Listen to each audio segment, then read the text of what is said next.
Once upon a time in ancient Greece, there lived a young king named Alexander, who inherited a mighty army from his father, King Philip of Macedonia.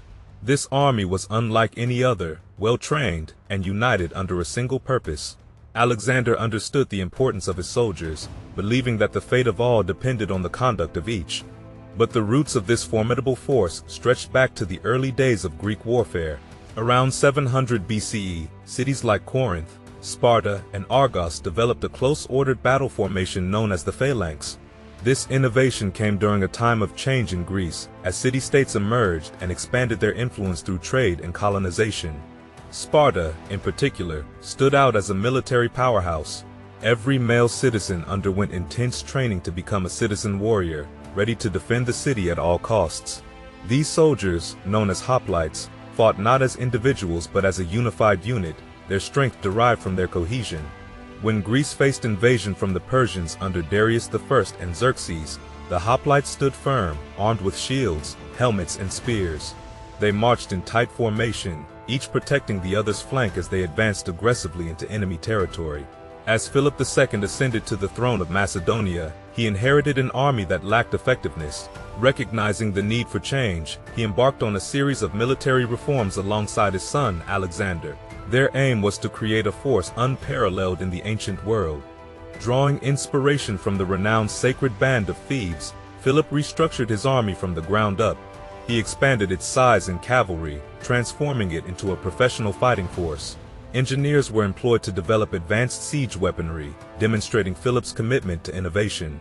Discipline was paramount in Philip's army.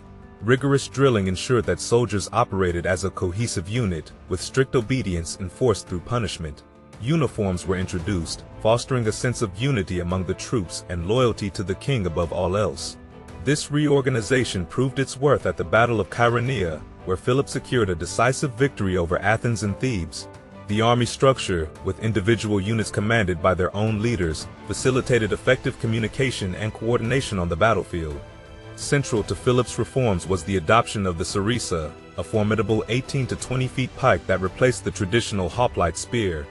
This weapon, wielded by foot companions known as pezzetiroi, gave Macedonian forces a significant advantage in combat. Despite its effectiveness, the phalanx formation favored by Philip was not without limitations, particularly in varied terrain. Yet, Alexander would adapt and utilize it with remarkable success in his campaigns. Additional tactics, such as deploying archers against enemy elephants, demonstrated the flexibility of Macedonian strategy. Alongside the pezzetiroi stood the hypaspists, renowned for their mobility and skill. Recruited from the Macedonian peasantry, they served as elite soldiers loyal solely to the king. Divided into distinct classes, including the prestigious silver shields, the hypaspists played a crucial role in safeguarding Macedonian interests on the battlefield.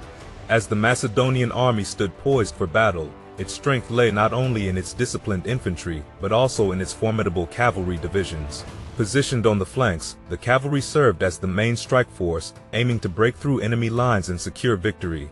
Divided into two divisions, the Companion and the Prodromoi, the cavalry played a pivotal role in battles such as Granicus, Issus, and Gaugamela. The Companion Cavalry, led by commanders like Clitus and Hephaestion, comprised 8 squadrons, each armed with a lance and renowned for its agility on the battlefield. Alexander, alongside his royal companions, led the charge on the right flank, while Parmenio commanded the Thessalian cavalry on the left. The tactics were straightforward yet effective. The infantry would engage the enemy head-on, while the cavalry would exploit weaknesses in the flanks, punching holes in the opposing forces. But behind every successful army stands capable leadership. Alongside Alexander, the Macedonian force boasted skilled officers such as Parmenio, Perdiccas, and Ptolemy. Their war council convened in the royal tent, a hub of strategy and decision-making guarded by a detachment of hypaspists. Alexander's unwavering resolve was evident before the Battle of Gaugamela, when his advisors suggested a nighttime attack. Rejecting the idea, Alexander declared, "I will not steal a victory," reaffirming his commitment to honor and integrity on the battlefield. As Alexander embarked on his conquest of Asia, he brought with him a diverse army comprising Macedonian phalangists, Greek infantry, and mercenaries from various regions. These soldiers, trained in the Macedonian style of warfare, formed a formidable force ready to face any challenge. After the victory at Gaugamela, Alexander recognized the need to replenish his ranks. New recruits, including Persians, joined the army, undergoing rigorous training to ensure they upheld the Macedonian fighting tradition. Alexander's leadership was the cornerstone of his army's success. Possessing a rare combination of traits, he embodied the qualities of a true commander. With judgment, audacity, and strategic agility, Alexander guided his troops through the most challenging of battles. Fearless in the face of danger, Alexander earned the respect of his men by fighting alongside them, sharing their hardships, and setting a relentless example of courage. His unwavering commitment to his soldiers fostered unwavering loyalty and trust among his ranks. At crucial moments, such as before the Battle of Gaugamela, Alexander's charisma and oratory skills inspired his troops to fight with unwavering determination. With his lance raised to the heavens, he called upon the gods for strength and rallied his soldiers to charge into battle. In addressing his troops, Alexander emphasized the Macedonians' heritage of resilience and military prowess, contrasting it with the Persian forces led by Darius. This stark comparison galvanized his troops, instilling them with a sense of pride and purpose. Throughout his campaigns, Alexander faced adversaries who outnumbered his forces, yet his mastery of tactics and the unwavering discipline of his soldiers ensured victory after victory. From Greece to Persia and beyond, he brought the Hellenic culture to distant lands, leaving an indelible mark on history. As Alexander's conquests extended into the heart of Asia, his leadership faced its greatest test yet. Crossing into the vast expanse of India, he encountered formidable adversaries and daunting challenges. Facing armies that dwarfed his own in size, Alexander relied on his strategic brilliance and the unwavering loyalty of his soldiers. Despite the odds, he led his forces with unwavering determination, pushing deeper into uncharted territory. But as they ventured further into the unknown, tensions among the troops began to simmer. Exhausted and homesick, some of Alexander's men questioned the endless campaign, longing for the familiar comforts of home. Yet, Alexander remained resolute, driven by an insatiable thirst for conquest and the desire to leave an indelible mark on history. With each victory, he pushed the boundaries of his empire, forging a legacy that would echo through the ages.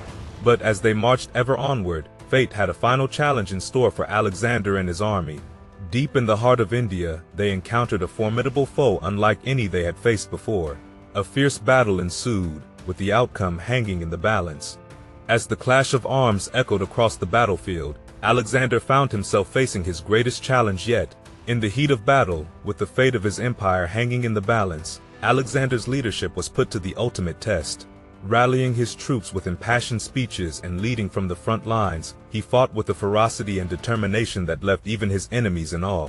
In the end, against all odds, Alexander emerged victorious, securing his place in history as one of the greatest military leaders of all time. But the cost of victory was high, and as he surveyed the battlefield strewn with fallen comrades, he knew that the price of conquest was steep indeed.